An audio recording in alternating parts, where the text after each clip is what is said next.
కీర్తన్ గారు ప్రధానంగా నిరుద్యోగులకు ఇస్తున్నటువంటి 4,000 నిరుద్యోగ భృతి ఎట్టిపోయింది, మహిళలకు ఇస్తున్న 2,500 రూపాయలు ఎట్టిపోయింది, రైతన్నకి ఇస్తున్నటువంటి ఎవరైతే కౌలు రైతులకు ఏదైతే కూలీ రైతులకు ఇస్తున్నటువంటి ఆర్థిక సాయం ఎట్టిపోయింది, ఆటో డ్రైవర్లకు చేస్తున్నటువంటి వార్షిక ఆర్థిక సాయం ఎట్టిపోయింది, ఇవన్నీ పెన్షన్ల పెంపుదల ఎక్కడ పోయింది అనేది ప్రధాన ప్రతిపక్ష వాళ్ళ డిమాండ్. ఏం చెప్పు అంటే 10 సంవత్సరాల అవకాశం ఇచ్చిన ఆ పార్టీ వందలాది హామీలు చేస్తే ఎవరైతే ఈరోజు మమ్మల్ని ఏమైనా అడుగుతున్నారో, ఆనాడు 3 ఎకరాలే కానీ, డబుల్ బెడ్రూమే కానీ, కేజీ టు పీజీ ఉచిత విద్యనే కానీ ఏ ఒకటి నెరవేరలేదు. ఈరోజు మీరు నిరుద్యోగ వృత్తి ఏది అని అడుగుతున్నారు. అసలు నిరుద్యోగుల సమస్యనే లేకుండా చేద్దామనే ప్రయత్నం కాంగ్రెస్ పార్టీ చేస్తుంది. దాన్ని హర్షించారు. 31,000 ఉద్యోగాలు వేసినాం. ఈరోజు రేవంత్ రెడ్డి గారు అమెరికా పర్యటనలో పూర్తి స్థాయిగా ఇన్ఫోసిస్ని పెద్ద పెద్ద కంపెనీలను కలిసి ఇక్కడ మీరు సాఫ్ట్వేర్ మొత్తం ఏర్పాటు చేయండి, కనీసం మాకు 2-3 లక్షల ఎంప్లాయ్మెంట్ కావాలి, ఇక్కడ మా నిరుద్యోగులు ఎవ్వరు కూడా నిరుద్యోగులుగా ఉండకుండా వాళ్ళకు ఉద్యోగాలు రావాలని చెప్పి ఈరోజు గత దావోస్ పర్యటన కానీ, ఇప్పుడు అమెరికా పర్యటన కానీ పోయి అసలు నిరుద్యోగ సమస్యలే లేకుండా చేద్దామనే ప్రయత్నం చేస్తుంటే 4,000 రూపాయలు కావాలి చేయాలి అనే దగ్గరనే ఉన్నారు. తప్పకుండా ఇస్తాం. ఒకవేళ మేము ఉద్యోగాలు రచించే కల్పన లేకపోతే జాబ్ క్యాలెండర్ వేసేసినాం ఆల్రెడీ. కానీ ఆ జాబ్ క్యాలెండర్కు అది జాబ్ క్యాలెండర్ కాదు, ఒక జోక్ క్యాలెండర్ అనాలే. దాంట్లో ఒక నోటిఫికేషన్ సంబంధించిన డేట్స్ లేవు, ఖాళీలకు సంబంధించిన ఇన్ఫర్మేషన్ ఇస్తున్నట్టు అంశం లేదు. అందులో కేవలం జాబ్ క్యాలెండర్ పేరు పెట్టింది అనేది ప్రతిపక్షాల డిమాండ్. దీని ఎట్లా చూస్తారు? అంటే ఆ ప్రతిపక్షాలు ఏనాడు జాబ్ క్యాలెండర్ వేయలే కదా, అది పెద్ద జోక్ అనేది. 10 సంవత్సరాలలో వాళ్ళు జాబ్ క్యాలెండర్ వేసి ఉంటే, వాళ్ళు ఆ విధంగా డేట్స్ వేసి ఉంటే మాకు కూడా తెలిసేది, అబ్బా జాబ్ క్యాలెండర్ అంటే ఇట్లుంటుందా అని. తెలంగాణ వచ్చిన తర్వాత జాబ్ క్యాలెండర్ మాకు తెలియదు. ఇప్పుడు వీళ్ళు వచ్చి జాబ్ క్యాలెండర్ ఇట్లుంటుందా అని అడుగుతున్నారు. సిగ్గు లేదంటున్నా నేను. కోడి వచ్చి గుడ్డు నేను ఎక్కడిచ్చినట్టు ఏముంటుందా కదా సామెత, అట్లా అయిపోయింది వీళ్ళ పరిస్థితి. వీళ్ళు జాబ్ క్యాలెండర్ అని అంటే మేము ఆల్రెడీ ఏ మంత్లో ఏ ఎగ్జామ్ పెడతాం అనేది ఇచ్చినాం. అప్పుడు ఉన్న పరిస్థితులకు అనుగుణంగా తప్పకుండా అదే మంత్లో తప్పకుండా ఎగ్జామ్ అవుతుంది. ఇక దానికి కూడా మీరు ఏడిస్తే నాకు అర్థం కాదు. మీరు ఏనే కదా. జాబ్ క్యాలెండర్ స్పెల్లింగ్ తెలుసా అసలు మీకు? జాబ్లా జే అనేది ఏందో తెలుసా మీకు? ఎందుకు మాట్లాడతారో అర్థం కాదు ఇవన్నీ. వాస్తవానికి ఈ రోజు మేము ఏదైతే వాగ్దానాలు చేసినామో అన్నిటికీ కమిటెడ్ గా ఉన్నాం. తప్పకుండా చేస్తాం, నిరూపించి చూపిస్తాం అంటున్నా. దాంతో పాటు భూపాలపల్లి కోర్టు అటు కేసీఆర్ మాజీ ముఖ్యమంత్రి కేసీఆర్ కు మాజీ మంత్రి హరీష్ రావు కూడా నోటీసులు పంపించింది. ఒక వ్యక్తి చేసినటువంటి కేసు అదైతే కాళేశ్వరం మేడిగడ్డలో జరిగినటువంటి కుంభకోణం మీద.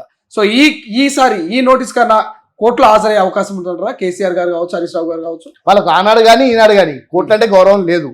ఏదో రోజు గట్టి మొట్టకాయ పడుతుంది, డైరెక్ట్ తీసుకుపోతారు, ఎత్తుకొని లోపడేస్తారు. అప్పటిదాకా వీళ్ళకి కోర్టులు కానీ, వ్యవస్థ కానీ, ప్రభుత్వం కానీ వీటి మీద వాళ్ళకి గౌరవం లేదు. వాళ్ళు ఏనాడు కూడా ఏదో ఈ తెలంగాణ రాష్ట్రం అనేది వాళ్ళ రాజ్యము, వాళ్ళు రాజుల లెక్క ప్రవర్తించిండ్రు.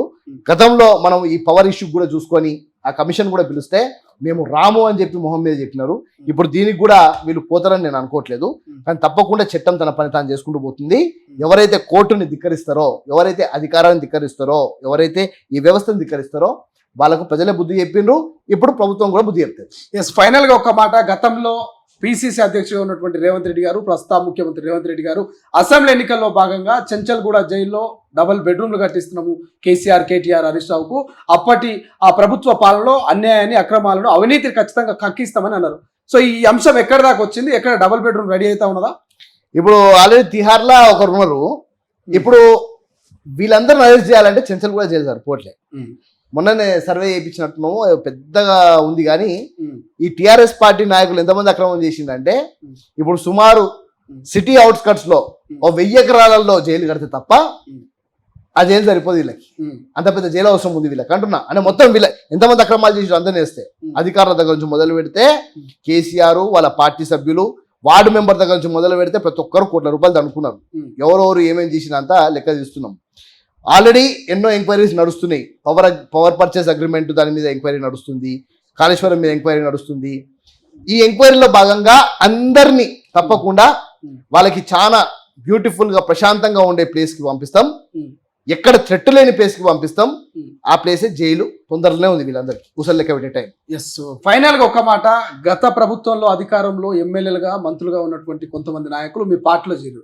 వాళ్ళని మీరు దొంగలు అన్నారు, అవినీత పరులు అన్నారు, అక్రమాలకు పాల్పడరన్నారు. వాళ్ళు మీ పార్టీలో చేర్చుకున్నారు.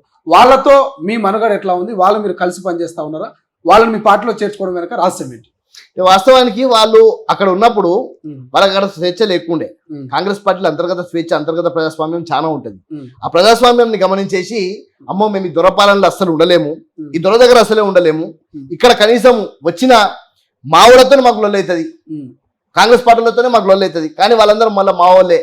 ఈ రోజు ఎవరైతే జాయిన్ అయినరో అందరూ కూడా మాక్సిమం కలుపుకొని పనిచేసుకుంటున్నారు. ఎక్కడైనా తేడాలు ఉంటే అక్కడ ఉన్న జిల్లా ఇన్ఛార్జ్ మంత్రి గారు, జిల్లా డిసిసి అధ్యక్షులు, అక్కడ ఉన్న మండల కాంగ్రెస్ అధ్యక్షులు అందరితో సమన్వయం చేసి నడుస్తున్నాం. తొందరలోనే అన్నిటికీ సమస్య పరిష్కారం అయిపోతుంది. ఎందుకంటే ఇక బీఆర్ఎస్ పార్టీ అనేది ఆనాడు అస్సాం గణ పరిషత్ అనే పార్టీ ఉండే, పూర్తిగా నిలమట్టం అయిపోయింది. అదే విధంగా ఇది కూడా అవుతుంది. ఆ పార్టీలో ఇంకొక నెల 2 నెలల తర్వాత నాకు తెలిసి 4 నుంచి 5 మంది మిగులుతారు, అది కూడా వాళ్ళ కుటుంబ సభ్యులు. మిగతా మొత్తం పూర్తిగా కాంగ్రెస్ పార్టీకి వస్తుంది. ఒక్క మాట ఫైనల్ గా, ముఖ్యమంత్రి గారి అమెరికా పర్యటన తర్వాత బీఆర్ఎస్ పార్టీలో ఉన్నటువంటి కొంతమంది నాయకులు కాంగ్రెస్ లో చేరుతున్నటువంటి ప్రచారం జరుగుతూ ఉంది. చేరే అవకాశం ఉంటుందా? చేరికలకు మొన్నటిదాకా అసెంబ్లీ ఇతరితర కారణాల వల్ల బ్రేక్ పడ్డది. సో మళ్ళీ చేరికలే మొదలయ్యే అవకాశం ఉంటుందా? చేరికలు కాదు, బీఆర్ఎస్ పార్టీ కాంగ్రెస్ లో విలీనం అవుతుంది అంటున్నారు. కాంగ్రెస్ లో విలీనం అవుతుంది పూర్తి స్థాయిగా పక్క. ఈ చేరికలు ఏముందిగా, నేను అంటున్నా కదా, మిగిలేదే ఆ 4-5 వారు మాత్రమే. బీఆర్ఎస్ పార్టీకి ప్రతిపక్ష హోదానే గల్లంతవుతుంది. పూర్తి స్థాయిగా బీఆర్ఎస్ పార్టీ కాంగ్రెస్ లో విలీనం కాబోతుంది. అసలైన తొలి వెలుగు. ఫాలో వాట్సాప్ @తొలి వెలుగు official.